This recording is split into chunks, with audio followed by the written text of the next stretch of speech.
और पास्ता वगैरह में भी इसको आप डाल सकते हैं। इसके काफी यूजेस होते हैं।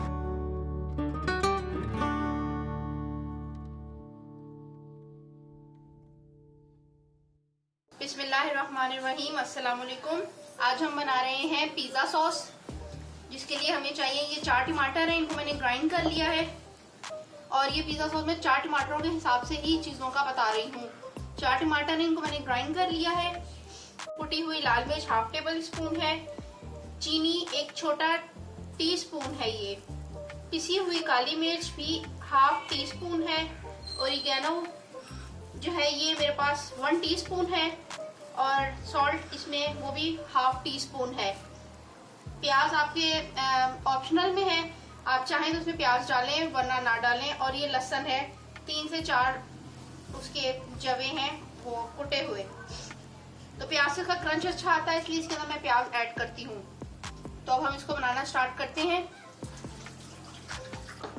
सबसे पहले थोड़ा सा ऑयल में हम लहसुन को डालेंगे और साथ ही हम प्याज को भी डाल देंगे।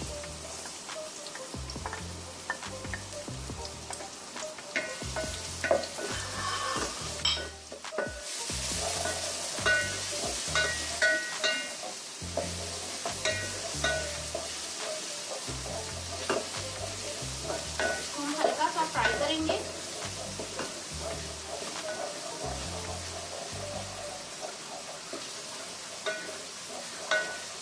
ये हल्का सा लहसुन अपना हल्का सा कलर चेंज करे।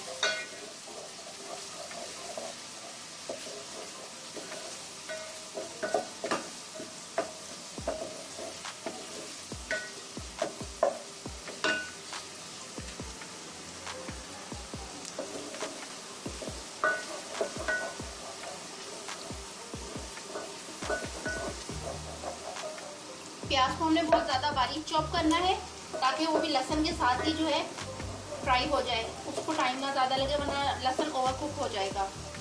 ये लहसुन हल्का सा कलर चेंज कर रहा है। अब हम इसके अंदर ये ग्राइंड हुए 4 टमाटर हैं, हम इनको ऐड करेंगे।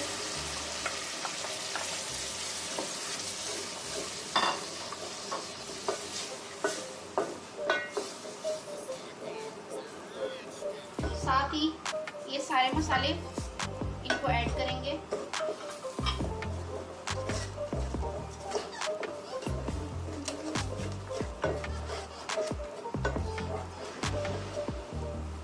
और इसको हम उस वक्त तक पकाएंगे जब तक ये मिक्सचर थोड़ा थिक नहीं हो जाता और ऑयल नहीं छोड़ देता। ढक के नहीं पकाना, हमने इसको खुला ही पकाना है ताकि ये टमाटरों का अपना पानी खुश्क भी होए और ये भून के अपना ऑयल भी जो है छोड़ना शुरू कर दे।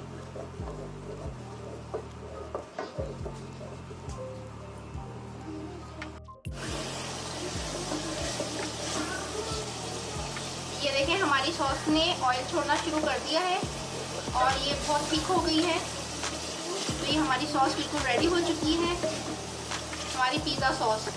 इसके अंदर ओरिगेनो इसलिए मस्ट होता है क्योंकि उसी से असल पिज़्ज़ा का फ्लेवर आता है। तो ये हमारी सॉस अब बिल्कुल रेडी है। ये देखिए ऑयल सेपरेट हो चुका है। तो अब हम इसको सर्व करते हैं।